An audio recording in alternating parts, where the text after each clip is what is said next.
Stay tuned at Tiberias Indonesia Media.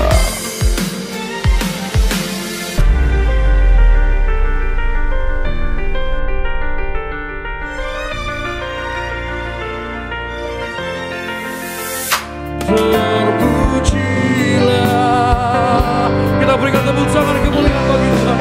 Segala puji, segala puji. Mari sama-sama kita buka hati, kita sambut firman Tuhan. Kami mengundang yang terkasih Kepala Sidang Gereja Tiberias Indonesia, Bapak Dr. Reza Maria, bersama dengan Ibu Pendeta Maria, memimpin setiap kami dalam perdana firman Tuhan di pagi hari.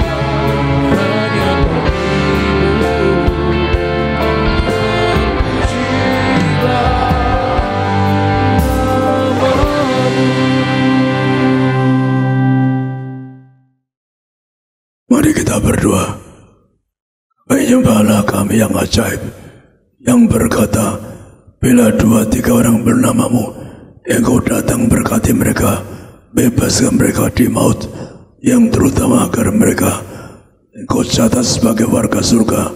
Mereka bebaskan dari kutuk maut dan penderitaan, bebaskan mereka dari segala kutuk penyakit, bahkan bebas dari virus corona, bebas dari segala penderitaan.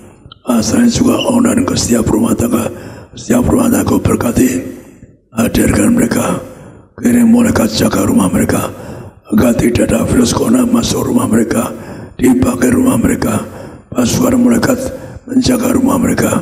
Kami doa, setiap orang yang sakit sembari, setiap orang kena virus corona, bebaskan mereka yang miskin berkati. Kami tolak kemiskinan, kebangkutan, kami tolak kutuk penyakit dan penderitaan, berkati mereka semua. Kami doa dalam nama Tuhan Yesus, amin. Maaf suara saya agak parau karena saya salah minum.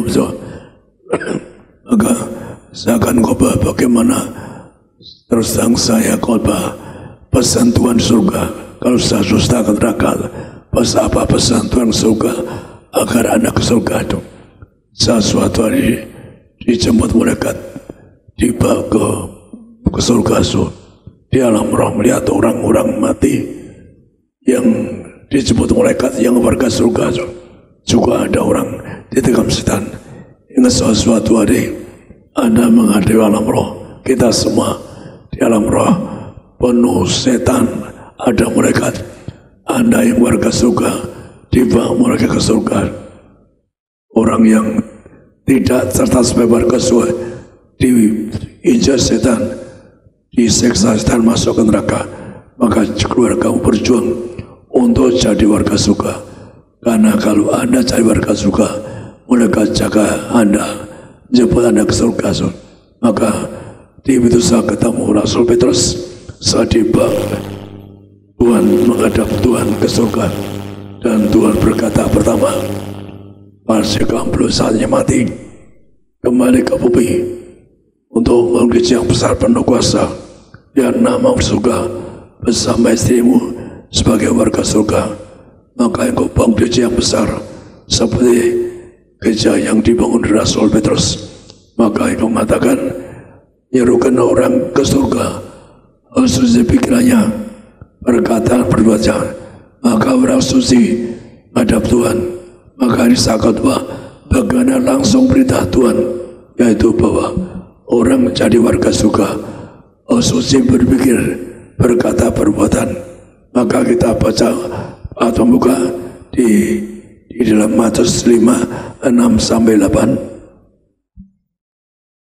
Matius 5 ayat 6-8. Berbahagialah orang yang lapar dan haus akan kebenaran, karena mereka akan dipuaskan. Berbahagialah orang yang murah hatinya, karena mereka akan beroleh kemurahan. Berbahagialah orang yang suci hatinya, karena mereka akan melihat Allah. Demikian firman Tuhan. Saya adalah orang yang rindu keberhasilan. Saya belajar agama, semua agama di dunia saya pelajari di sekolah tinggi filsafat. Pada waktu saya sekolah filsafat, Yesus dianggap sebagai tokoh filsafat. Tapi saya juga pelajari tokoh lain yang seorang pangeran yang jadi rakyat biasa juga mendirikan agama so.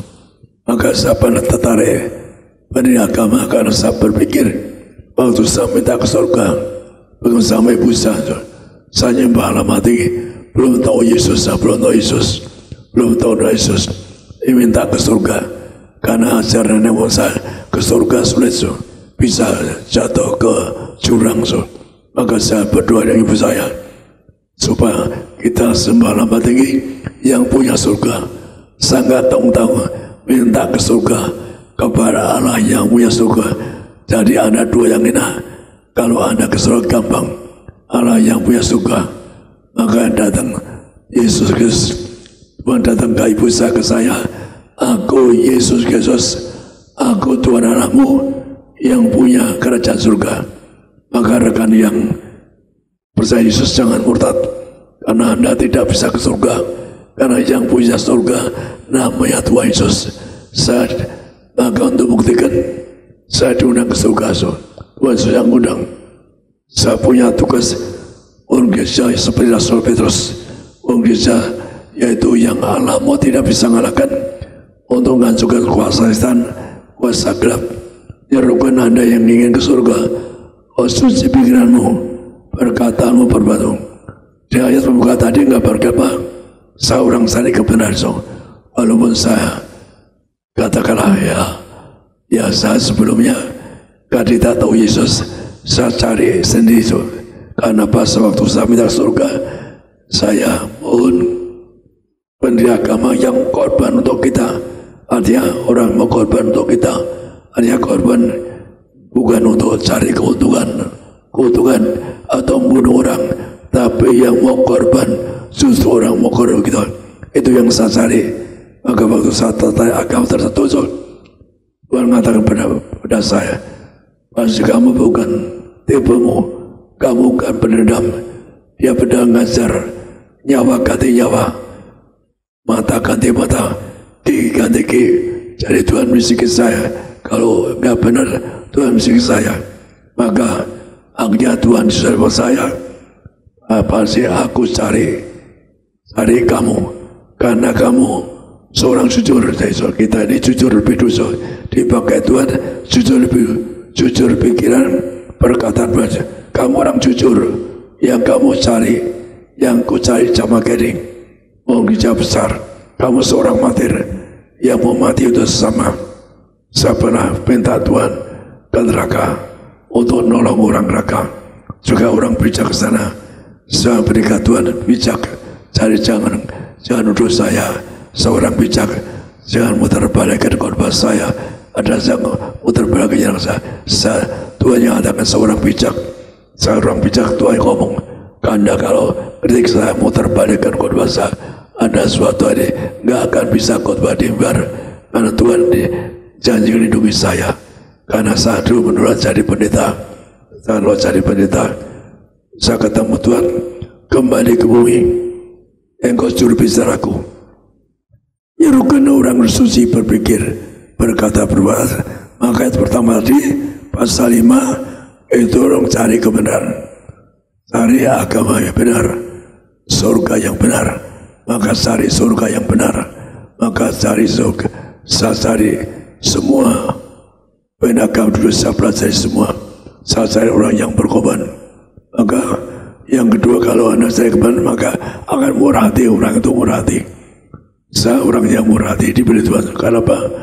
Waktu saya sekolah di Gajah Mada, kalau pulang sore itu di Malioboro, saya berjalan kaki, itu orang-orang itu pengemis banyak tidur di tepi toko. Saya sering mampir dulu sama mereka. Saya berpikir sendiri, di hari tua saya ingin nolong mereka. Mohon suatu rumah besar nampung pengemis, gelandangan dan sebagainya, nolong anak haram, orang-orang yang tidak punya bapak dan sebagainya. Maka cita saya penuh kasih. Maka Tuhan mengatakan orang diberi Tuhan harus ada penuh kasih. Maka sekali lagi, maka saya sama Anda, Tuhan milih orang yang mau kasih, mau berkorban. Maka orang penuh kasih, Tuhan mengatakan apa? Jaga imanmu, kamu diselamatkan.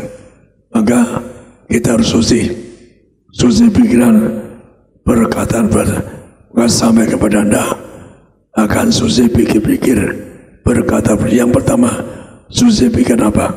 Kita beri ayat yang suci pikiran di Mazmur 139. Mazmur 139 ayat 1 sampai 6. Untuk pemimpin biduan Mazmur Daud. Tuhan, Engkau menyelidiki dan mengenal aku. Engkau mengetahui kalau aku duduk atau berdiri. Engkau mengerti pikiranku dari jauh. Engkau memeriksa aku kalau aku berjalan dan berbaring. Segala jalanku Kau maklumi. Sebab sebelum lidahku mengeluarkan perkataan, sesungguhnya semuanya telah Kau ketahui ya Tuhan. Dari belakang dan dari depan Engkau mengurung aku, dan Engkau menaruh tangan-Mu ke atasku. Terlalu ajaib bagiku pengetahuan itu, terlalu tinggi, tidak sanggup aku mencapainya. Demikian firman Tuhan. Jadi kita ini berpikir Tuhan tahu. Sebelum berkata Tuhan tahu, jadi betapa jaga pikiranmu, maka jaga hidupmu. Surga harus diperjuangkan, harus suci pikiranmu. Jangan merencanakan dosa, merencanakan berbuat dosa, merencanakan curi, merencanakan berzina dan sebagainya. Itu dosa. Maka Anda diberi Tuhan. Nanti sampai dibilang tentang hari kiamat, orang itu diadili menurut perbuatannya. Diadili menurut perbuatannya. Maka diperlihatkan perbuatan orang waktu hidup di dunia. Bagaimana Anda hati-hati, perbuatanmu direkam seperti video di Zubi, sampai kita direkam nanti kalau Anda divonis gak bisa ke surga, dilihatkan perbuatanmu di dunia. Hati-hati, jangan berpikir yang dosa, jangan Anda jahat. Anda berjuanglah untuk masuk surga. Maka firman Tuhan berkata, Anda di mana berbaring, berjalan Tuhan melihat Anda. Jadi setiap langkah Anda diberkati, diketahui. Saya dulu pernah tinggal di Amerika, teman saya itu seorang mahasiswa juga. Dia tidak tahu di Amerika direkam. Waktu dia curi barang, ditangkap, dia bilang nggak ambil apa, ditunjukkan ke videonya. Jadi di Indonesia zaman tahun itu saya belum, teman saya belum tahu dia direkam. Teman saya ditangkap polisi, dilepaskan, tapi akhirnya kita teman-teman ikut dipulangkan yang dapat beasiswa di Amerika. Jadi perbuatan kita direkam. Saya pun direkam di dunia. Khotbah saya pertama, kita hitung laporan Bapak di Amerika pun lihat asal ini sampai 20.000 orang nonton di berbagai negara juga nonton asal ini. Maka berjuang hidup suci pikiranmu. Maka kenapa? Pikiranmu, perbuatanmu tahu. Maka jaga hidupmu, jangan merencanakan dosa.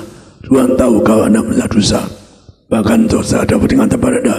Suatu hari saya akan lewat suatu jalan, Tuhan tegur, pas kamu jalan situ kamu celaka.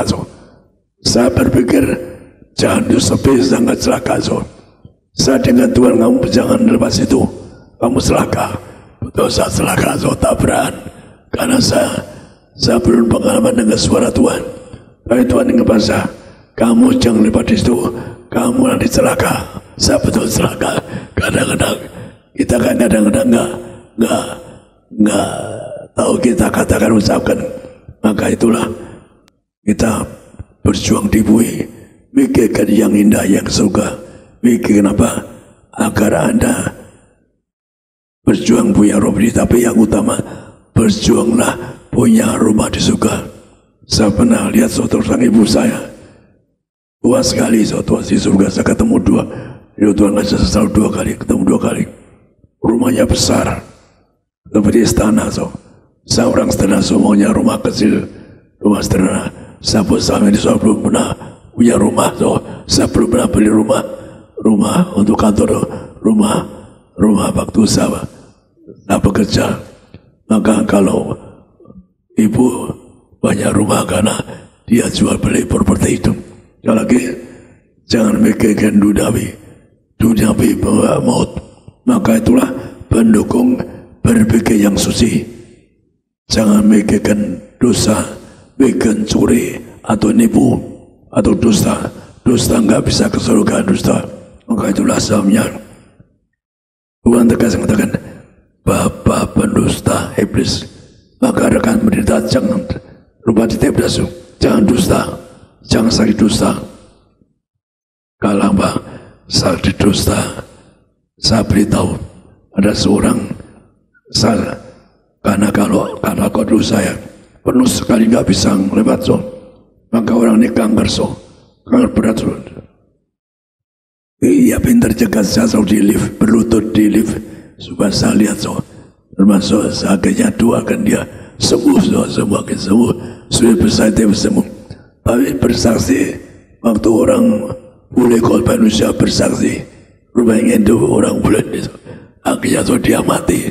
Karena sudah orang sudah tahu dia orang terkenal, sudah tahu saksi di pasien bukan saya, di pasien gereja di pasien, tapi dia dusta.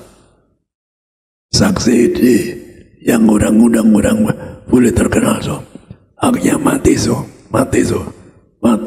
ngerikan so.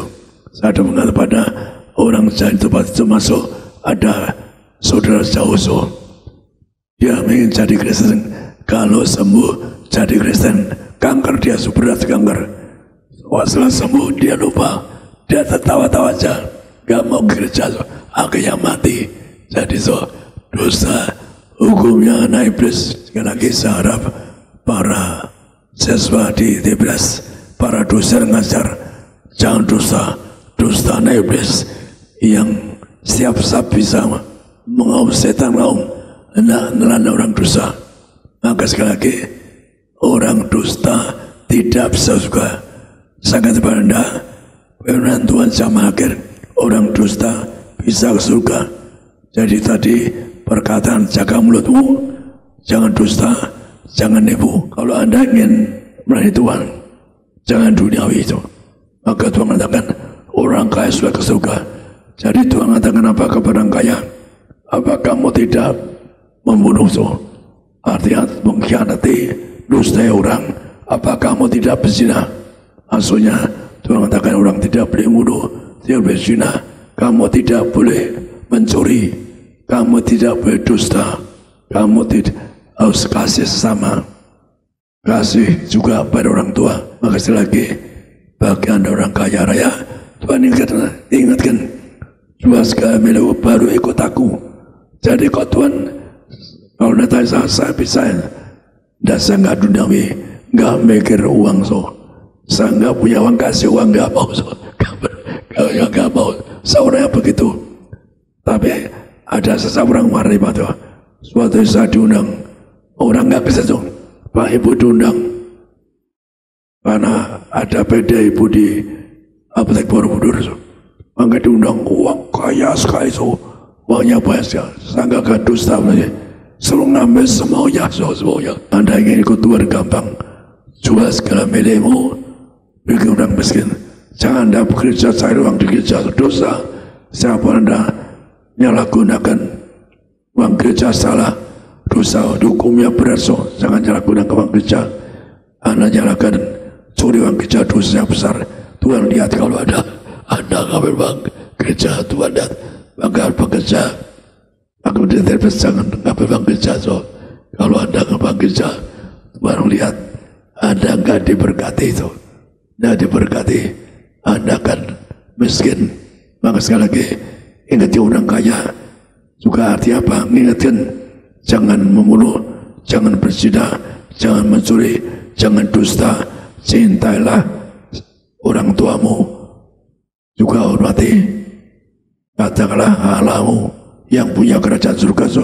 Jadi anda perhatikan apa so, bahwa orang kaya sampai ke surga. Tapi orang yang lain itu kan punya syarat. Saya korban, seorang orang korban. Saya keselesaian korban, maka Tuhan bisa. Karena saya mikirkan nolong orang. Lalu ada orang bilang, jangan cari pendeta. Takut neraka. Saya pendeta yang takut Tuhan, takutkan neraka. Kenapa? Karena betul-betul saya dipinta Tuhan, saya terus Tuhan di langit jadi gembala. Beri kasar kuasa bangun bait Allah di Yerusalem. Saya orangnya terus yang sebelum baca kitab baru waktu membaca di mimpi di langit saya tanya ibu sudah pede, tanya isi Yesaya 45:44 maka ternyata apa? Kalau saya dibeli Bikores kuasa kasar yang bait Allah, orang asing paling dihormati di Israel ada namanya Kaisar Kores yang berkuasa di Iran zaman dulu. Jadi maka itulah nama saya. Kenapa? Yesaya yang menulis tentang Kaisar Kores. Maka lagi mari kita, karena ada orang yang kaya enggak jujur dan kaya, hati-hati ada satu kenal beberapa orang kaya enggak jujur bahkan pengen hancur. Saat ditawari orang kasih 10% dari bank jadi komisaris sama kan benar itu, maka uang saya store di situ semua akhirnya ditipu. Uang saya 5 juta kurang lebih ditipu, diambil jadi bahkan juga bisa nipu saya. Iming-iming jadi komisaris bank tapi itu nipu uang saya. Oh, dia tahu uang saya banyak, maka ya mungkin coba Tuhan saya diratakan dulu. Supaya saya enggak mikir kedua nih. Kalau saya mikir kedua nih, saya tegur Tuhan. Itulah waktu hati yaitu pedih, letih lesu. Saya cari surga saya cari surga bersama ibu saya. Karena ibu saya ngajar bahwa ke surga sulit. Saya tiap hari saya juga diajar ibu saya agama tertentu surga sulit. Maka saya bersama ibu yang Tuhan yang punya surga yang maha tinggi ingin ke surga. Jangan biarkan kami miskin ke neraka lagi. Biarkan kalau kenapa di bumi dia miskin ke neraka kan kacau satu. Maka Anda berjuanglah agar Anda masuk surga. Maka saya pun mengalami cobaan yang berat kalau makan cobaan, maka nggak kenapa. Pertama Anda mesti munikan hati apa? Dibakar hati betapa kerasnya. Kalau Anda ingin pesta surga, ada nggak bakal orang mau pesta surga dimasuki pesta dengan Tuhan surga, makan minum bersama surga, yaitu Anda melawan cobaan. Jangan murtad zaman ini. Jangan saya murtad. Mungkin Anda di PHK, dosa Anda kerja banyak. Jangan sampai karena Anda murtad karena dia tawari direktur. Ada masa tawar direktur murtad. Ada tahu saya di mana sekarang. Yaitu maka sekali lagi, yaitu jangan saya Anda murtad. Anda bisa melawan cobaan. Kalau Anda dibakar di api, karena ada cobaan yang sangat keras. Tapi Tuhan bangsa vokasi ikut cobaan. Yang kedua harus hidup suci. Tuhan datang hidup suci. Untuk Anda pesta surga harus hidup suci. Mari Anda sama bisa hidup suci. Agar Anda rumah di surga, pesta surga. Saya pernah lihat di surga betapa rumah indah-indah, pesta surga. Maka yang ketiga Tuhan mengatakan apa? Beli daripadaku minyak, usah minyak untuk memandang Allah. Dari minyak seperti saya sebagai Henok ke surga ditolak lalu rapinya. Maka Anda cari bentuk gerbang surga seperti Henok kembali ke bumi diurapinya baru ke surga. Disuruh mengatakan untuk kemasusi Anda perlu punya harapan untuk menemukan langsung. Dia ngomong terus, kau siapa yang bertanggung punya harapan? Di gereja dibahas orang puluhan tahun dikubur so, orang itu dikasih minyak, dibongkar awet muda. Lepas Anda boleh tanya ke gereja center Ibu Deborah, 12 tahun orang bapaknya meninggal tuh, dikubur dibongkar utuh. Atau Pak Antoni di center, bapaknya meninggal dikubur 4 tahun so, dibongkar awet muda. Atau Pegasan Serpong di mana dikubur 3-4 tahun so, dibongkar so. Prinsip-prinsip syukur awet muda, bunganya yang luar, bunga anggrek 1 pot tuh dipegang tetap tuh karena minyak. Mari kita berjuang ke surga, kita jangan buat jahat. Anda dan saya berjuang untuk ke surga, Anda dan saya mari berjuang. Saya ingin saya doa ke Anda, keluargamu, keluargaku, tetangga di surga so. Saya punya janji Tuhan, rumah di surga. Harapan saya Anda juga punya rumah bagus surga. Maka berjuang mengatakan Anda perlu masih mudikan, Anda hidup yang suci, Anda perlu punya harapan, ngubur pun perlu punya harapan agar Anda mempelai ayat di surga. Dosa Anda mempelai di surga, ayat muda di surga sebanyak masa. Kita tetap surga, amin. Saya akan. Kita berikan tepuk tangan yang meriah buat Tuhan Yesus. Terima kasih Bapak Gembala, Bapak Pendeta Dr. Yesaya Pariaji, dan Ibu Pendeta Darniati Pariaji. Saudara, sekali lagi Gembala sidang kita mengingatkan kita semua, mari kita selalu hidup dalam pertobatan, karena Tuhan tahu pikiran kita, Tuhan tahu apa yang ada dalam hati kita, di mana kita berada, di mana kita melangkah, Tuhan tahu. Maka kalau Tuhan tahu apa yang kita buat, apa yang kita lakukan, mari kita lakukan yang baik. Katakan amin. Mari kita kerjakan yang baik. Kalau kita tahu bahwa apa yang kita buat Tuhan tahu, jangan lakukan dosa. Suatu hari kelak kita harus mempertanggungjawabkan perbuatan kita. Itu sebabnya hari ini pikirkanlah perkara-perkara di surga. Saudara mungkin menatap saya dan berkata, pendeta, kenapa kok khotbahnya tentang surga terus, tentang surga? Saudara, karena itulah tujuan akhir kita. Katakan amin.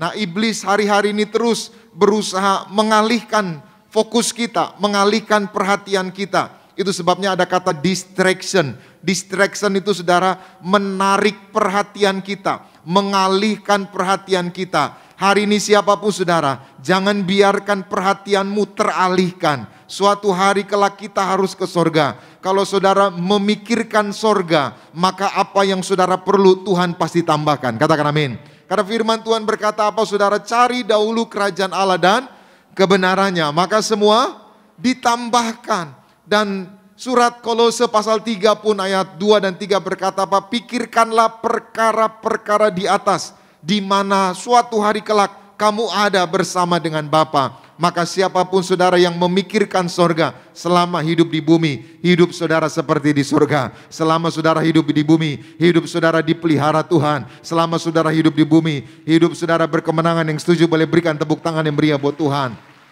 Nah, yang kedua juga Pak Pariaji mengingatkan agar tekun terus diurapi minyak. Tadi Pak Pariaji menyampaikan kesaksian Ibu Deborah Sinuraya diurapi minyak.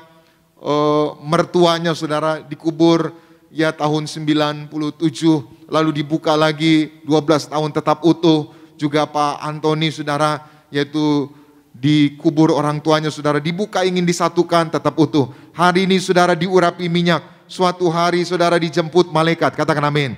Termasuk kita ini sedang ada di masa prapaskah. Biasanya saudara masa prapaskah itu kita semua diingatkan untuk hidup dalam pertobatan. Salah satunya menjelang Paskah, biasanya gereja-gereja tertentu saudara yaitu melakukan pengurapan minyak. Hari ini saudara di Tiberias diurapi minyak, saudara dijemput malaikat, saudara dikuduskan, saudara disembuhkan, saudara akan pesta di surga. Yang setuju boleh berikan tepuk tangan yang meriah buat Tuhan Yesus. Kita buka Alkitab kita bersama di dalam Markus 14 ayat 3 sampai 9. Markus 14 3 sampai 9. Saya akan baca ayat 3 sampai 5, nanti 6 dan 6-9 kita baca bersama-sama. Demikian, ketika Yesus berada di Betania, di rumah Simon si kusta, dan sedang duduk makan, datanglah seorang perempuan membawa suatu buli-buli pualam berisi minyak narwastu murni yang mahal harganya. Setelah dipecahkannya leher buli-buli itu, dicurahkannyalah minyak itu ke atas kepala Yesus. Ayat 45. Ada orang yang menjadi gusar dan berkata seorang kepada yang lain, untuk apa pemborosan minyak narwastu ini? Sebab minyak ini dapat dijual 300 dinar lebih dan uangnya dapat diberikan kepada orang-orang miskin.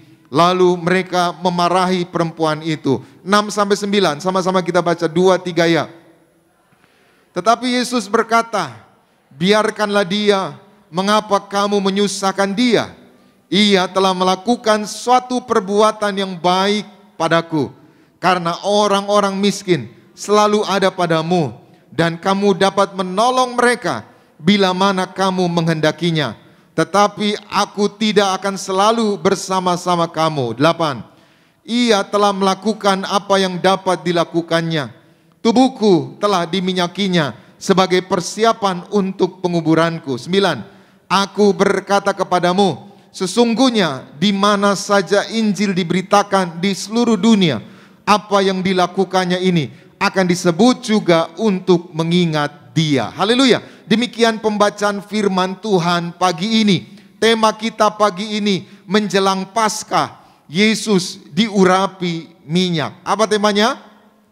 Menjelang Paskah, Yesus diurapi minyak. Jadi sekali lagi saudara, gereja-gereja tertentu saudara menjelang Paskah, selain doa puasa, mereka juga mengadakan pengurapan minyak saudara, penguatan, pengurapan. Nah hari ini kita bersyukur di Tiberias, setiap minggu, setiap ibadah kita diurapi minyak, katakan amin.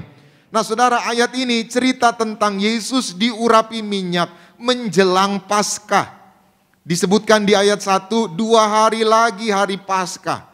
Jadi saudara, Yesus diurapi minyak itu ada 2 kali. Yang pertama oleh Maria, peristiwa tadi. Yang kedua saudara, perempuan yang berdosa. Jadi nanti saudara baca Markus 14, Yohanes 12, Matius 26. Ini ceritanya sama. Yesus datang diundang oleh seorang yang bernama Simon. Namanya Simon si kusta. Kenapa Simon si kusta? Karena Simon ini pernah disembuhkan Tuhan Yesus dari sakit kusta. Nah, yang kedua saudara, Yesus diurapi oleh wanita yang berdosa, banyak berbuat dosa. Dan bapak-bapak gereja menyebutnya Maria Magdala atau Maria Magdalena. Nah ini saudara, Lukas 7. Yesus diundang oleh seorang yaitu Farisi namanya Simon Farisi. Jadi ayat korelasi Markus 14 ini saudara, Yohanes 12, Matius 26 dan juga Markus 14. Nah saudara, ayat ini menceritakan 2 hari lagi. Di Yohanes dikatakan 6 hari lagi Paskah. Nih mana yang benar, 2 hari lagi atau 6 hari lagi? Sebenarnya 6 hari lagi. Nah saudara, Yohanes ini ada kedekatan dengan Maria, Lazarus, dengan Yesus. Sedangkan penulis Matius, penulis Markus saudara, menulisnya tidak detail. Jadi 2 minggu lagi kita akan merayakan Paskah.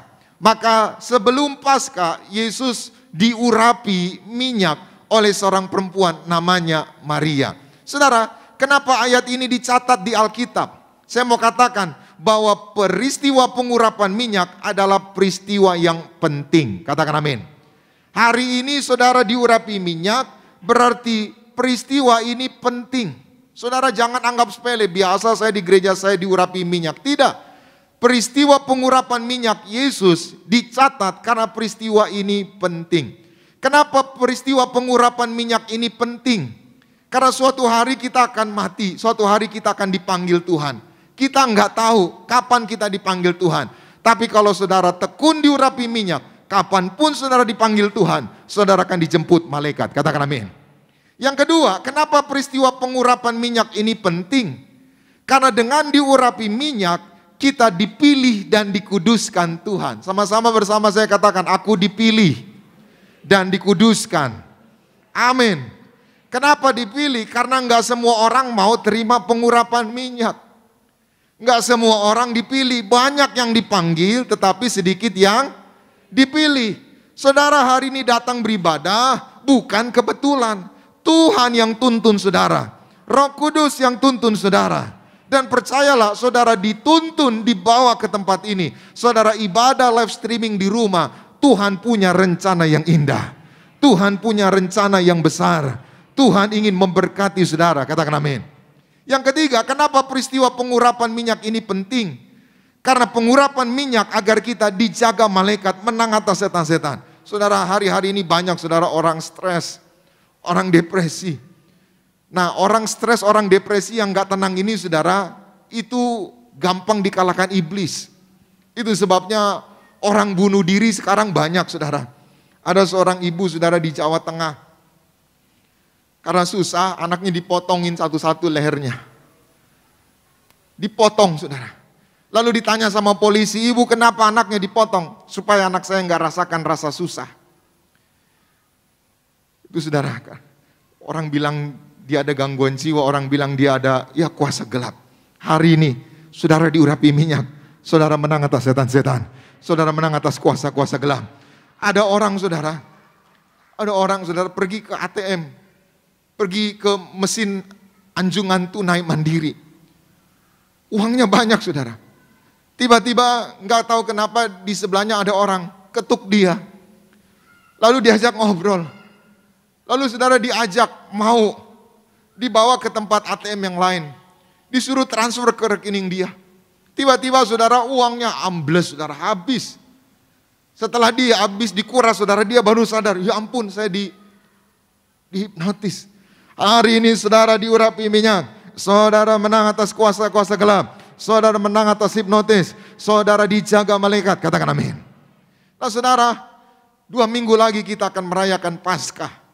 Hari ini mari kita hidup dalam pertobatan. Kita akan belajar 3 pesan penting dari perikop ini. Kenapa menjelang Paskah Yesus diurapi minyak? Ada 3 pelajaran penting yang saya mau bagikan buat kita semua. Yang pertama, sekali lagi kita baca Markus 14 tadi, ayat 3 sampai dengan ayatnya yang ke-6. Sama-sama kita baca Markus 14 tadi, 2, 3, ya. Dan berkata seorang kepada yang lain, untuk apa? Sebab minyak ini dapat dijual, berapa? 300 dinar lebih. Dan uangnya dapat diberikan kepada orang-orang miskin. Lalu mereka apa? Memarahi perempuan itu, ayat 6. Tetapi Yesus berkata, biarkanlah dia, mengapa kamu? Ia telah melakukan sesuatu perbuatan yang baik apa? Saudara perhatikan, ada wanita namanya Maria, saudara Marta, saudara Lazarus. Dia ikut dalam undangan Yesus di rumah Simon si Kusta. Dia bawa minyak dalam buli-buli seperti ini. Cuma ini plastik. Kalau buli-buli itu kaca. Maka perempuan ini pecahkan kacanya, minyaknya dituang semua. Maka murid-murid, salah satunya Yudas protes, untuk apa pemborosan minyak ini? Karena minyak narwastu itu saudara yang dituang itu harganya 300 dinar. Saya mau tanya sama saudara, bisa enggak Maria ngolesi Tuhan Yesus 1 tetes aja, bisa enggak? Bisa ya? Nggak usah semuanya lah, ditetesin 1 aja. Atau ditetesin 1/3 aja, 1/4 aja. Bisa nggak? Bisa. Lalu kenapa Maria menuang semua minyak itu? Dipecahkan kepalanya, dituang semua. Apa latar belakang Maria mengurapi Yesus dengan minyak sampai semuanya? Ini bicara saudara, bahwa Maria ini sedang berkorban. Kenapa? Karena minyak itu kalau dijual 300 dinar. Saudara, zaman dulu upah orang kerja 1 hari itu 1 dinar. Jadi kalau 300 dinar berapa hari? 300 hari, kira-kira 1 tahun. Misalkan saudara gaji sebulan 10 juta. Lalu saudara tabung 10 bulan, berapa ratus juta? 100 juta. Kira-kira mau saudara tuang itu minyak yang 100 juta itu? Saudara akan mikir, ya kasih setengah aja lah. Ya kan bisa kasih orang miskin. Ya kan bisa bagi-bagi orang miskin. Buat apa dituang? Kan gak mesti banyak-banyak, sedikit aja boleh. Saya tanya, dia tuang atau dia olesi? Dituang, artinya apa? Maria sedang berkorban. Maka yang pertama, pelajaran apa yang bisa kita tarik dari peristiwa Yesus diurapi minyak menjelang Paskah? Yang pertama, pentingnya pengorbanan. Sekali lagi, pentingnya pengorbanan. Lalu apa maksudnya pendeta? Saudara, kenapa Maria mau berkorban? Apa latar belakang Maria mau berkorban? Yang pertama, karena Maria mengasihi Tuhan Yesus. Maria hidupnya diubahkan dari yang buruk menjadi baik, dari yang sakit-sakitan menjadi sembuh. Maria diubahkan. Bukti Maria mengasihi Tuhan, Maria berkorban. Yesus pun mati di atas kayu salib karena dia mengasihi saudara dan saya. Katakan amin. Hari ini siapapun saudara yang mengasihi Tuhan, mari kita berkorban. Maksudnya apa? Jangan duniawi. Jangan duniawi, jangan jatuh bangun dosa. Tadi Pak Prezi bilang berjuang. Saudara, sesungguhnya kita bisa semua menikmati hidup di dunia ini. Suka-suka kita, hidup kita seenak-enak kita. Tapi saudara yang jaga hidup baik, berarti saudara berkorban. Dan waktu saudara berkorban, saudara mengasihi Tuhan. Sama Yesus mati di atas kayu salib karena dia mengasihi saudara dan saya. Katakan amin. Siapapun saudara hari ini, beberapa hari ini ada ibu-ibu, ada bapak-bapak WA saya, pendeta saya udah gak sanggup lagi. Saya mau menyerah. Anaknya kejang-kejang. Berapa kali biru, hampir mati. Maka saya bilang, olesi minyak, percaya Tuhan pasti tolong. Siapapun saudara hari ini yang mulai ragu dengan hidupmu, ragu dengan rumah tanggamu, ragu dengan masa depanmu, dengar baik, Tuhan mengasihi saudara. Bukti dia mengasihi kita, dia mati di atas kayu salib, dia teriak, Eloi, Eloi, lama sabatani. Allahku, Allahku, mengapa engkau meninggalkan aku? Yesus dicambuk 39 kali. Tubuhnya hancur. Supaya tubuh saudara sempurna. Supaya tubuh saudara mulia. Supaya tubuh saudara sembuh dari segala sakit penyakit. Katakan amin. Kasih yang purna telah ku terima darimu, bukan karena kebaikanku, hanya oleh kasih karuniamu kau pulihkan aku, layakkanku untuk dapat memanggilmu Bapa. Kau beri. Saudara, hari ini Tuhan mengasihi saudara. Jangan ragukan kasihnya kepada kita. Itu sebabnya waktu gembala sidang kita, Pak Prezi digandeng malaikat ke sorga. Mampir lihat neraka. Dia bilang, Tuhan, saya mau ganti mereka yang di neraka. Kenapa? Karena kasihnya. Sama kalau Pak Prezi hari Minggu selalu khotbah berjuang, Soko, saudaraku berjuang. Kita harus ke sorga. Kenapa dia nggak mau ada jemaat Tiberias yang ke neraka? Nggak ada yang lain. Kematian itu saudara fakta. Sorga dan neraka itu real. Saudara jangan hanya berkata, wah pendeta habis mati nggak tahu lah. Ada transfigurasi, orang bisa jadi kodok, bisa jadi kucing, enggak salah. Suatu hari sorga atau neraka. Maka korban. Waktu itu saudara, Pak Prezi pulang pelayanan dari Kelapa Gading. Lewat Stadion Gelora Bung Karno. Lalu Pak Prezi dengar suara Tuhan, bikin Natal di stadion. Pak Prezi bilang, gedung segede gini gimana yang mau datang? Uangnya kan banyak, lebih baik bangun gereja di Wonogiri, di Blitar.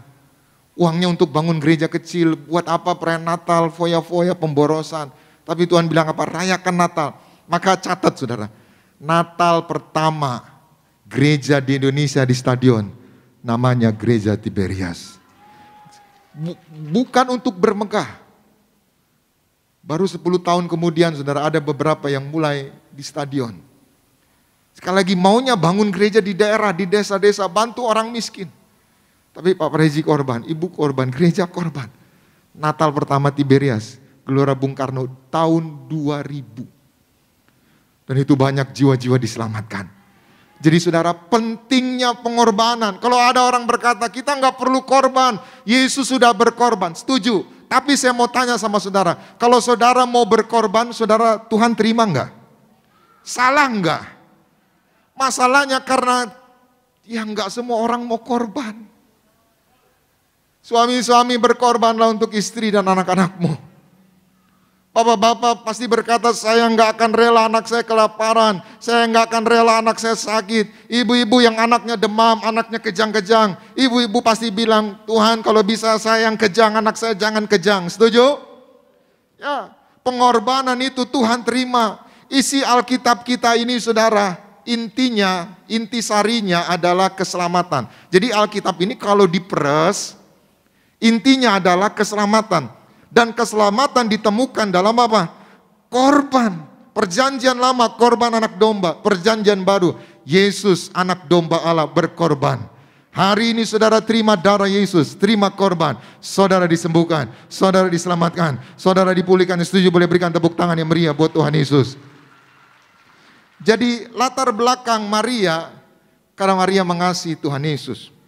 Yang kedua, latar belakang Maria berkorban, pemborosan 300 dinar dituang. Karena Maria sedang bersyukur. Bersyukur apa? Nanti saudara lihat Yohanes 12, ini ceritanya sama. Cerita Yesus diurapi minyak sama Maria ini setelah Lazarus dibangkitkan setelah mati 4 hari. Lazarus bangkit itu Yohanes 11. Yohanes 12, Yesus diurapi Maria. Jadi Maria mengurapi minyak, latar belakangnya berkorban karena Maria bersyukur saudaranya Lazarus yang sudah mati dibangkitkan. Hari ini mari kita bersyukur kepada Tuhan. Siapapun saudara, hiduplah dalam ucapan syukur. Jangan lupa bersyukur sama Tuhan. Jangan lupa bersyukur datang ke gereja. Orang-orang yang bersyukur adalah orang-orang yang kuat. Orang-orang yang bersyukur adalah orang-orang yang bertahan dalam segala keadaan. Orang-orang yang bersyukur, Tuhan akan tambahkan berkat. Karena Tuhan Yesus berkata, barang siapa setiap perkara kecil, dia akan terima perkara apa? Besar. Hari ini jangan lupa bersyukur. Ku mau selalu bersyukur, selalu bersyukur. Kau Tuhan yang setia, yang selalu menopang. Ku mau selalu bersyukur, selalu bersyukur. Kau Bapakku yang setia. Saudara, hari ini apa yang kau miliki bersyukurlah. Saudara yang karyawan bersyukur. Iya, karena nanti saudara, suatu hari saudara jadi pengusaha, saudara nggak bisa rasakan lagi sebagai karyawan. Iya, saudara ibadah hari ini bersyukurlah, ibadah dengan segenap hati. Karena waktu seperti ini nggak bisa diulang. Saudara jangan berpikir, nanti hari Minggu masih ada Tiberias Gading Nias. Waktu seperti ini nggak bisa diulang lagi. Artinya apa? Setiap waktu yang saudara jalani, syukuri. Syukuri suamimu. Syukuri istrimu walaupun kadang bawel, ya ampun mak, aku bersyukur gitu. Kok saudara ketawa? Iya, suatu hari istrinya udah nggak ada lagi, ya ampun kok nggak ada yang bawelin gitu. Rasa-rasa ada yang kurang. Bersyukur saudara bisa ibadah karena di luar sana ada banyak orang yang nggak bisa beribadah, napasnya tinggal setengah-setengah. Bersyukur saudara. Yang ketiga, apa latar belakang Maria mengorbankan, mencurahkan minyak 300 dinar. Yang ketiga, karena Maria tahu waktunya sudah dekat.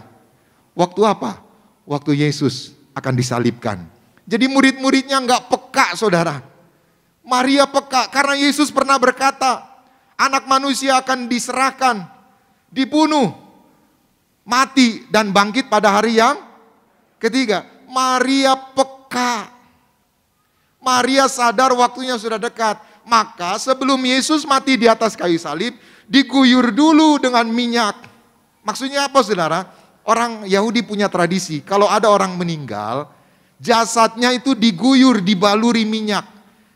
Nah, kalau Yesus sudah disalibkan, itu Alkitab berkata saudara, orang yang mati di atas kayu salib jangan dibiarkan bermalam-malam. Harus segera diturunkan, dikubur. Jadi nggak ada kesempatan ngurapi minyak. Maka sebelum Yesus disalibkan, Maria telah melakukan apa? Pengurapan minyak. Artinya apa? Hari ini saudara harus diurapi minyak. Suatu hari kita berhenti nafas kita, suatu hari kita dipanggil Tuhan, kita dijemput malaikat. Katakan amin. Jadi murid-murid saudara walaupun mengiring Tuhan nggak peka. Itu sebabnya Pak Paryaji diperintah tertulis. Ya saya bukannya menampik orang, ya silakanlah orang punya pendapat, punya penafsiran, silakan. Saling menghormati, saling menghargai. Gembala sidang kita diajar langsung Tuhan. Kalau saudara ragu, lihatlah bukti-buktinya, buah-buahnya. Bukan hanya sekedar mengajar. Tapi tadi Ibu Sinuraya, orang tuanya 12 tahun dikubur tetap utuh. Pak Ongki, istri Pak Ongki sudah dikubur. Jasnya tetap biru saudara. Bunga anggreknya fresh. Baik-baik mati dibangkitkan. Hari ini saudara diurapi minyak, saudara penuh kuasa, saudara penuh kemuliaan, saudara dipelihara. Yang setuju boleh berikan tepuk tangan yang meriah buat Tuhan Yesus. Jadi yang pertama, pentingnya pengorbanan. Tuhan berkenan untuk pengorbanan. Siapapun saudara, kepala sidang kita berkorban. Gereja Tiberias dibangun atas dasar korban. Maka mujizat banyak terjadi. Yang kedua, pelajaran penting apa yang bisa kita tarik dari peristiwa Yesus diurapi minyak? Kita baca ayat 8. Markus 14 tadi ayat 8. Sama-sama 2, 3, ya. Ia telah melakukan apa yang dapat dilakukannya. Tubuhku telah diminyakinya sebagai... Stop, saudara perhatikan. Maria dan Yesus sama-sama mengartikan pengurapan minyak ini persiapan untuk penguburan. Tapi murid-murid melihatnya sebagai Saudara perhatikan, dua kelompok yang berbeda. Maria dan Yesus sama-sama melihat ini tuh dilakukan persiapan penguburan. Tapi murid-murid melihatnya dari sisi finansial, dari sisi ekonomi, pemborosan. Nah itulah manusia. Banyak orang saudara selalu ukurannya uang. Padahal tidak segala sesuatu harus diukur dengan uang. Ada saudara orang, suatu hari saya diminta tutup peti di Husada. Saya datang, yang meninggal suaminya. Lalu istrinya samperin saya dan cerita sambil menangis, pendeta. Ini orang hebat lah gitu saudara. Dia punya perusahaan distributor pipa merek Amerika. Ya Asia Tenggara dia pemegang merek tunggal. Jadi orang Singapura, orang Manila, orang Thailand kalau mau beli pipa, ini pipa minyak, pipa gas bawah laut, harus lewat perusahaan dia. Proyeknya banyak. Tapi istrinya bilang, suaminya ini gila kerja. Maksudnya apa gila kerja? Ngurusin kerja itu saudara sampai lupa makan 3 hari 3 malam. Saudara kita sekali aja gak makan, aduh lapar kali. Dia 3 hari 3 malam gak makan, istrinya gak diajak ngobrol, anaknya gak diajak ngobrol. Tiba-tiba ususnya busuk. Berobat ke Singapura. Dikasih suntikan, 1 suntikan 900.000. Sampai dibeli beberapa dimasukin kulkas. Jadi kalau kambuh disuntik, sekali suntikan itu saya lupa 900 sampai 9 juta. Disuntik. Tapi bukannya berubah, gila kerja terus sampai akhirnya gak tertolong. Saya mau bilang saudara, bukan orang yang kurang, orang yang cukup. Tapi iblis distraction, hati-hati. Berapa hari yang lalu juga ada seorang anak muda WhatsApp saudara. Dia gak bisa tidur. Saya tuh paling gampang tidur, sebentar mau ke SCBD bisa tidur di jalan gitu saudara. Dia gak bisa tidur. Gara-gara apa? Mikirin kerjaan. Saya bilang, sampai kapanpun kerjaan gak akan beres-beres. Jangan, mohon maaf, jangan banting tulang-tulang dibanting-banting.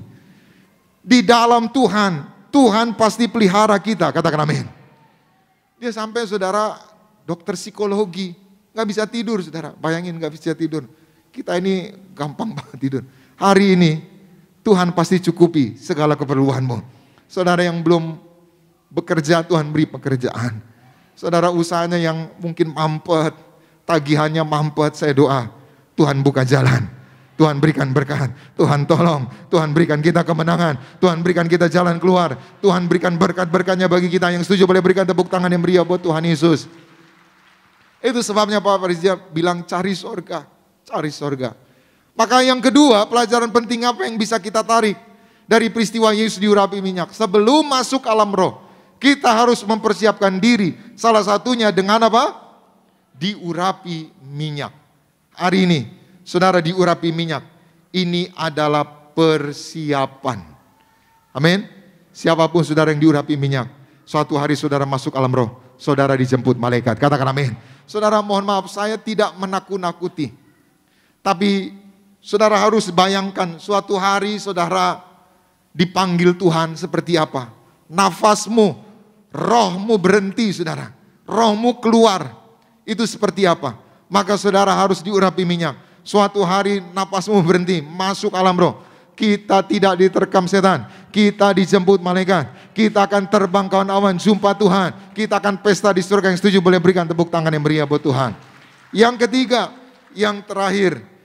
Pelajaran penting apa yang bisa kita tarik dari peristiwa pengurapan minyak? Kita baca di dalam Markus 14 tadi, ayatnya yang ke-9. Sekali lagi kita baca Markus 14 tadi ayat 9. Sama-sama kita baca 2, 3, ya.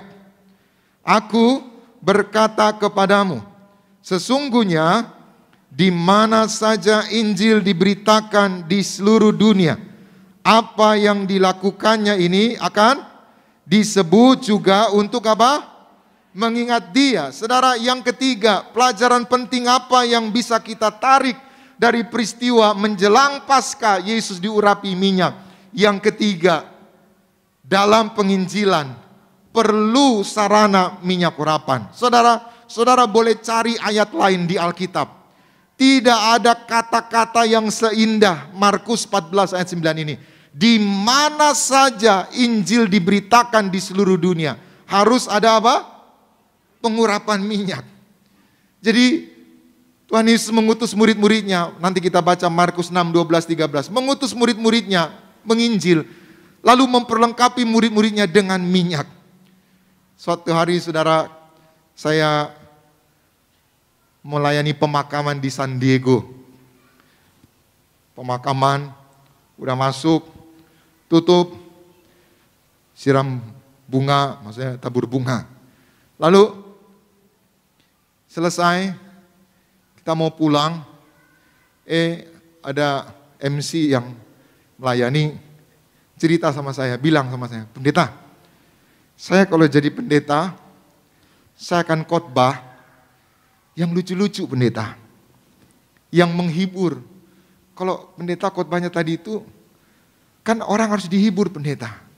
Lalu saya menatap dia dan dalam hati saya berkata, ya salah dia gitu. Saya bilang, saya ini muridnya Pak Pariaji. Saya belajar dari Pak Pariaji. Ilmu saya semua belajar dari Pak Pariaji. Yang kedua, momen penginjilan itu yang paling pas adalah pemakaman. Kenapa? Karena waktu pemakaman yang datang ada orang Kristen, ada orang di luar Kristen. Ada orang Tiberias, ada orang di luar Tiberias. Nah, itu kesempatan yang paling pas untuk nginjil. Kan kita nggak bisa nginjil ketok-ketok pintu rumah orang. Yang ada kita dilempar batu. Maka pemakaman itu penginjilan, saya bilang. Nah, di pemakaman itu semua orang tahu suatu hari orang akan mati. Nah, mati ini mau kemana? Sorga atau neraka? Tentunya semua orang mau ke sorga. Gimana caranya ke sorga? Salah satunya cerita tentang minyak. Pak Reji suatu hari ditelepon pendeta Tiberias, Pak, Bapak Anu dipanggil Tuhan. Lalu Pak Reji tidur, diberi mimpi, Pak Reji datang ke penguburan Bapak A. Karena nguburnya salah, dicacah-cacah. Pak Reji nggak enak karena ya orang itu punya gembala sendiri. Pak Reji tidur lagi, bangun lagi dikasih mimpi, Pak Reji datang ke penguburan Bapak A. Nguburnya dicacah-cacah. Saudara mungkin bingung ya, maksudnya apa sih kok nguburnya dicacah-cacah? Hati-hati saudara, orang waktu keluar rohnya, ada dua yang jemput, malaikat atau setan. Kalau yang jemput setan, mohon maaf, kita diinjek-injek. Nanti saudara ada sebuah film Korea saudara. Orang yang mau mati ke neraka, itu setan tahu, setan akan jemput, setan akan lempar, setan akan injek-injek. Dan terakhirnya saudara, orang itu dibakar, sampai gosong saudara. Jadi Pak Rezi akhirnya karena 2 kali dapat pesan, mimpi datang. Acara pemakaman Bapak A. Lalu karena udah ada gembalanya yang melayani, Pak Rezi duduk aja. Lalu gembalanya bilang, silakan pendeta Pak Rezi pimpin doa. Lalu Pak Rezi bilang, saya mohon izin, saya disuruh Tuhan, Pak Rezi urapi. Hari ini saya doa, saudara diurapi minyak, saudara dijemput malaikat. Jadi pengurapan minyak adalah sarana penginjilan. Siapapun saudara pulang dari tempat ini, hidup saudara berkemenangan, hidup saudara diberkati Tuhan. Melalui pengurapan minyak, keluargamu diselamatkan. Saya doa, kalau ada keluargamu yang belum bertobat, belum terima Tuhan Yesus, dengan peristiwa pengurapan minyak, mereka diselamatkan, mereka dijumpai Tuhan, dan mereka akan pesta di sorga. Selamat siang, Tuhan Yesus memberkati. Kita berikan tepuk tangan yang meriah buat Tuhan. Mari kita bangkit berdiri bersama, kita datang kepada Tuhan, kita bersyukur kepada Tuhan. Terima kasih Tuhan. Terima kasih Yesus. Terima kasih Tuhan.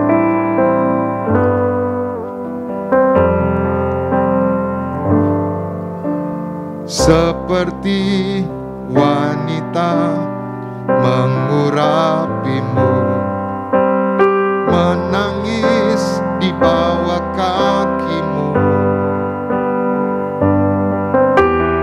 Demikian hidupku mau mengasihimu. Yesus, Engkau baik bagiku.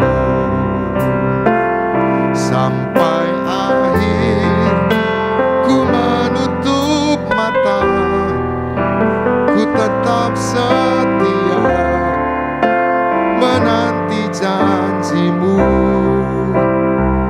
Sampai ku dapatkan mahkota kehidupanku, ku tetap setia untuk melayanimu.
Berikan tepuk tangan sorak-sorai kemuliaan bagi nama Tuhan. Satu dalam doa. Bapa kami dalam kerajaan surga, di dalam nama Tuhan Yesus, terima kasih buat pengurapan-Mu yang selalu baru bagi kami hari lepas hari Tuhan. Kami bersyukur kami dikasihi oleh Tuhan. Kami bersyukur kami boleh diselamatkan sama Tuhan. Kami boleh terima yang terbaik Sakramen perjamuan kudus dan minyak urapan. Kami percaya kami punya iman. Kami gak dirusakkan. Kami keluar sebagai pemenang dalam setiap masalah persoalan kami Tuhan. Kami bersyukur buat kebenaran firman Tuhan yang boleh kami terima, yang boleh kami dengar pada saat pagi siang hari ini. Urapi agar kami bukan hanya menjadi pendengar firman yang baik, tapi kami rindu agar kami boleh menjadi pelaku firman. Agar dalam hidup kami nama Tuhan Yesus saja yang dipermuliakan. Berkati urapi yang terkasih Gembala Sidang kami Tuhan, Bapak Pendeta Dr. S.E. Pariaji bersama dengan Ibu Pendeta dari Pariaji yang telah melayani kami dalam firman Tuhan. Juga diberkati Bapak Pendeta Elvi Sirait dan tim pada hari ini. Kami mengucap syukur Tuhan, kami boleh memasuki di minggu yang pertama di bulan yang baru ini Tuhan. Kami rindu untuk sebelum kami terima yang terbaik masuk dalam sakramen perjamuan kudus, kami rindu untuk bawa korban syukur persembahan kami yang pertama. Kuduskan, sucikan setiap persembahan yang kami bawa berkenan di hadapan Tuhan. Di dalam nama Tuhan Yesus Kristus. Haleluya. Yang percaya sama-sama kita katakan. Kita berikan tepuk tangan kemuliaan bagi nama Tuhan. Boleh kembali setelah duduk. Masuk dalam sakramen perjamuan kudus. Mari jemaat Tuhan di tempat ini. Juga jemaat Tuhan yang tersambung dalam ibadah Kentras live streaming. Mari bangkitkan iman percaya di hadapan Tuhan. Kita sama-sama bangkit berdiri di hadapan Tuhan Yesus. Sambut tubuh dan darahmu tercurah bagi setiamu. Dengan iman sama-sama.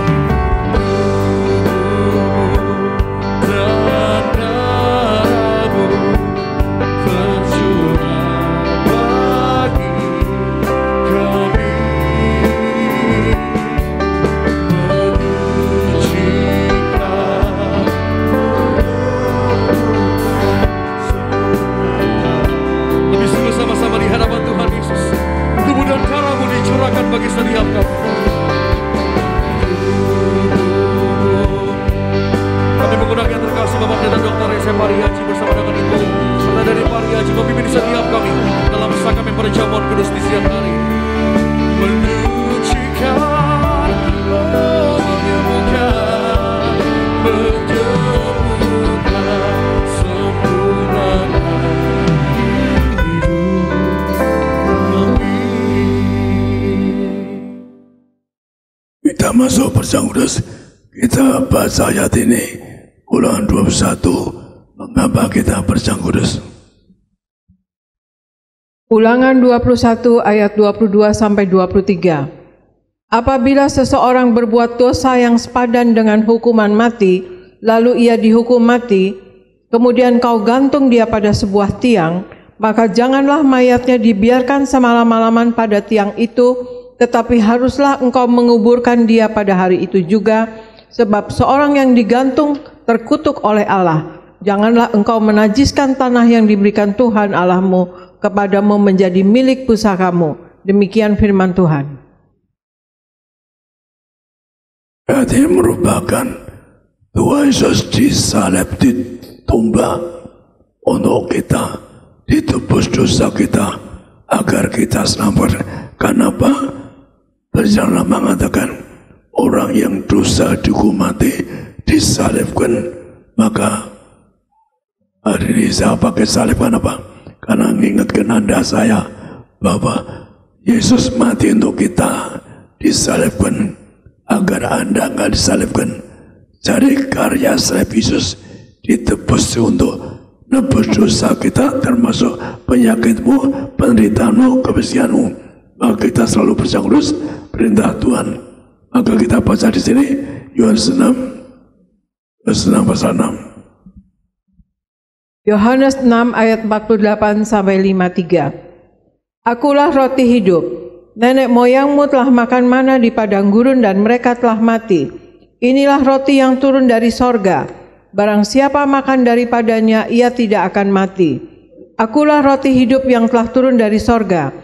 Jikalau seorang makan dari roti ini, ia akan hidup selama-lamanya, dan roti yang kuberikan itu ialah dagingku, yang akan kuberikan untuk hidup dunia. Orang-orang Yahudi bertengkar antara sesama mereka dan berkata, bagaimana ia ini dapat memberikan dagingnya kepada kita untuk dimakan? Maka kata Yesus kepada mereka, aku berkata kepadamu, sesungguhnya jikalau kamu tidak makan daging anak manusia dan minum darahnya, kamu tidak mempunyai hidup di dalam dirimu. Demikian firman Tuhan. Jadi kita harus persoalan kudus itu apa? Ingat kasih Tuhan yang ditumbang ditikam untuk kita. Maka kita persoalan kudus ini perintah Tuhan. Siapa yang perintah? Mengembalikan kuasa minyak dan anggur, maka berjanji, yaitu menang kasih Tuhan tanpa batas yang telah ditumbak disalibkan untuk kita. Mari kita angkat roti. Kita angkat roti, kita bersama-sama dalam nama Tuhan Yesus. Inilah roti yang turun dari sorga, inilah tubuh Yesus Kristus yang tertumbak, tertikam di atas kayu salib sebagai pedang baru kekal, mengampuni dosaku, menyelamatkan kami, memberi pengampunan dosa kami, menyelamatkan kami, nebus dosa kami. Kami semua disempurnakan tubuhku, jiwaku, agar kami bangkit hari kiamat, terbangkan masuk kerajaan surga. Yang kedua, dari ujung rambut, ujung kaki, kami siap sempurna, tidak demikian, tidak bertiku. Kami tolak kutuk bodoh anak muda, tidak bodoh pula yang pandai, yang menjadi roh the best di bidangnya. Kami dua, kami telah kebutaan, mataku tidak buta, katra kami telah segala virus, racun-racun, kami telah alergi segala makanan atau obat-obatan. Kami dua diurapi, mulut kami penuh kuasa. Kami telah baro, kami telah sakit perut, kami tidak sakit perut. Jantungku sehat, tidak dioperasi. Jantungku tidak terkapar, dioperasi. Paru-paru sehat, kami bernapas sempurna. Ginjalku sempurna, tidak saudara, tidak dioperasi. Kami telah sakit ginjal. Kami dua, segala kutuk penyakit sudah selesai, diangkat di atas. Lebarku sehat, empedu sehat, bangsa sehat sempurna. Dari ujung rambut, ujung kaki, kami sehat, tidak pikun, tidak lumpuh, tidak terkapar. Di meja operasi, kami dua, segala kutuk penyakit ini sudah selesai, diangkat di atas kayu salib. Inilah roti di surga, inilah tubuh Kristus.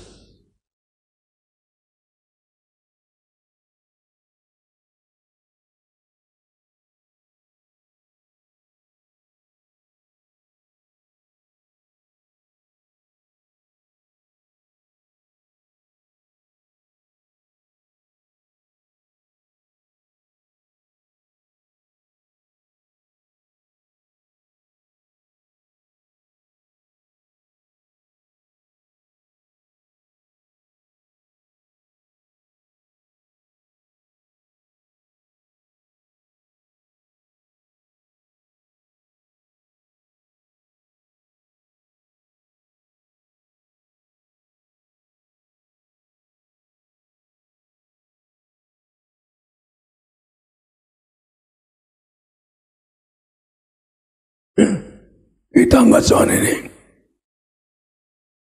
dalam nama Tuhan Yesus. Inilah darah Yesus Kristus yang tertumpah di atas kayu salib sebagai pedang baru yang dosaku diampuni, disusahkan pikiranku, perkataanku, perbuatanku, kami semua diampuni, agar kami jadi warga surga, agar kami bangkit hari kiamat, terbangkan masuk kerajaan surga sebagai warga kerajaan surga. Yang kedua, dari ujung rambut, ujung kaki, kami siap sempurna, tidak demikian, tidak bertiku. Kami telah kebutaan, mulutku penuh kuasa, penuh sujud, tidak batuk, tidak baro. Ginjalku sehat, tidak dioperasi. Jantung sehat, tidak dioperasi. Paru-paru sehat, tidak terkapar, dioperasi. Kami dua, pencernaan sehat, tidak diare, tidak sakit perut. Tulang-tulangku sehat, dari ujung rambut, ujung kaki, kami telah jatuh, kami telah bahaya, kami telah celaka. Kami dua, Tuhan mengajar perintahkan bahwa kami semua disembuhkan ini. Dua masing-masing, sebut sakit Anda, dua masing-masing.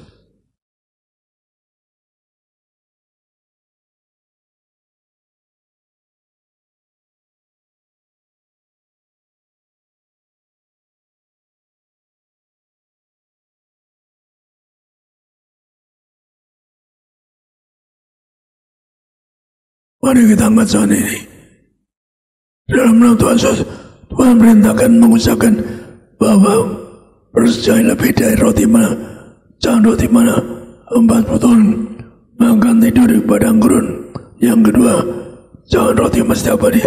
Ada coba kemudian kami berjanji hidup yang suci kudus agar kami mulia masuk kerajaan surga. Yang ketiga, jangan roti mesti abadi. Pakai sepatu baru, kasus baru. Tuhan mengajar kepada gereja bebas kasus gambaran seorang majikan, seorang Tuhan. Kami telah miskin bangkut, kami telah miskin bangkut. Kami ada roh majikan, roh Tuhan, roh gagal, roh miskin, roh bangun. Kami katakan tidak kekurangan, tidak tersakit. Kami dua, setelah penyakitku sembuh, segenap penyakitku sudah selesai, diangkat di atas kayu salib. Ada Yesus, darah kebangkitan, darah kehidupan.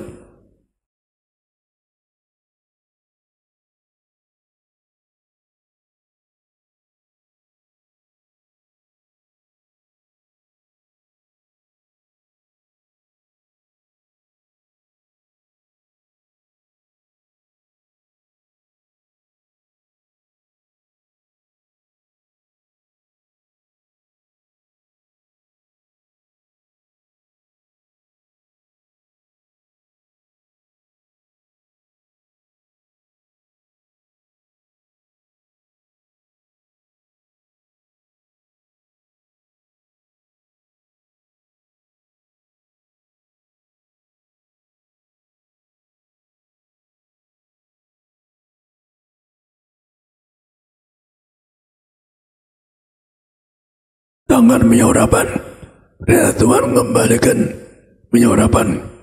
Yakin masa 99 malam besok setan tak perlu kisah. Bapak jangan seksa kami.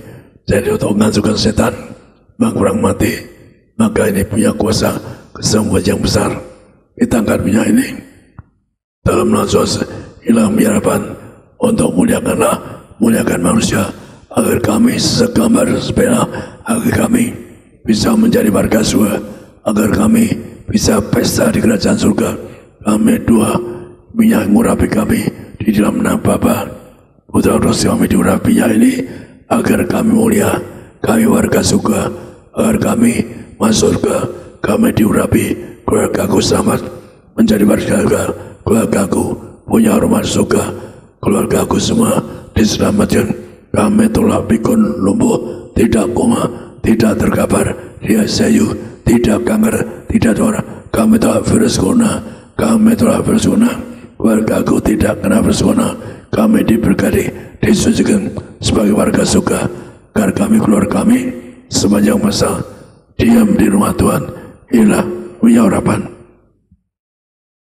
Dua orang bagi sakit bagi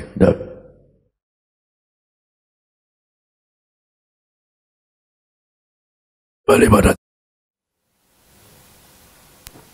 Kami serahkan dalam nama Bapa, Putra, dan Roh Kudus, dalam nama Tuhan Yesus. Inilah minyak urapan, muliakan Allah, muliakan manusia, mengusir setan, menyembuhkan orang sakit, menghancurkan segala kutuk, dan menjadikan kami lebih dari teman-teman sekutu kami. Setiap botol, setiap tetes ada kuasa yang besar, mujizat yang besar. Dalam nama Tuhan Yesus, inilah minyak urapan yang kudus. Silakan duduk Bapak Ibu Saudara.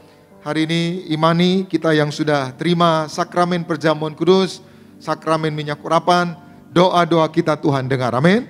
Penyakit kita Tuhan sembuhkan. Saudara, hari ini kita bersyukur kita boleh memberikan persembahan kita yang kedua di awal bulan. Dan sebelum kita memberi, mari kita bersatu di dalam doa.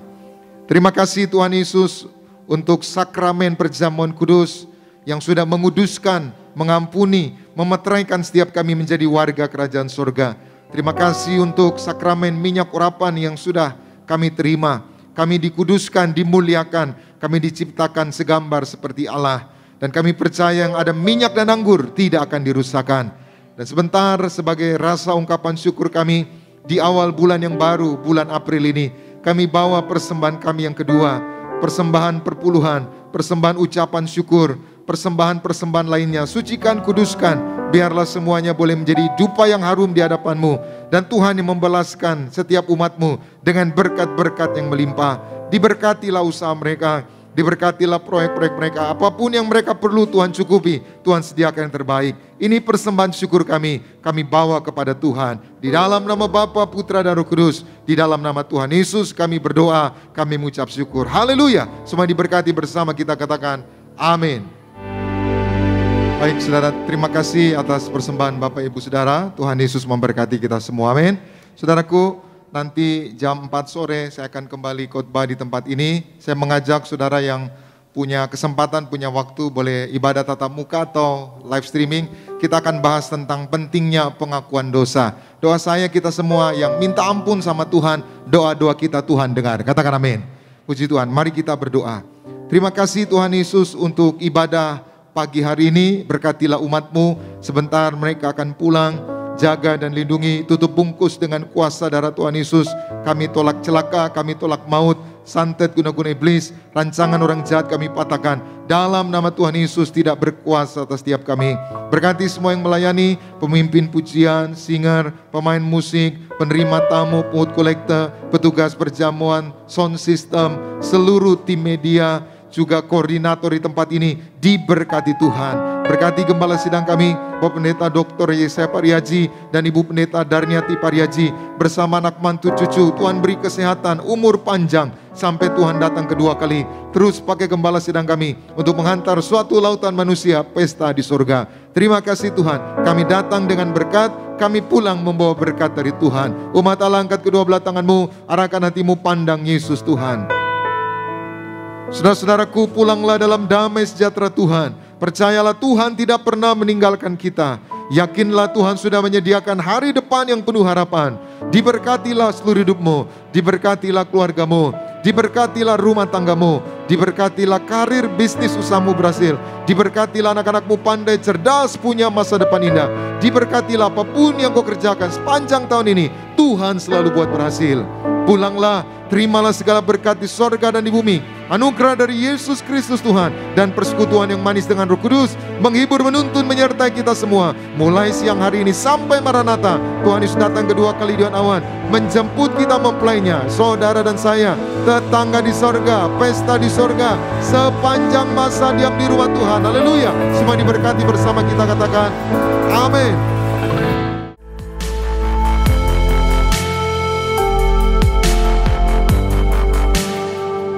Stay tuned at Tiberias Indonesia Media.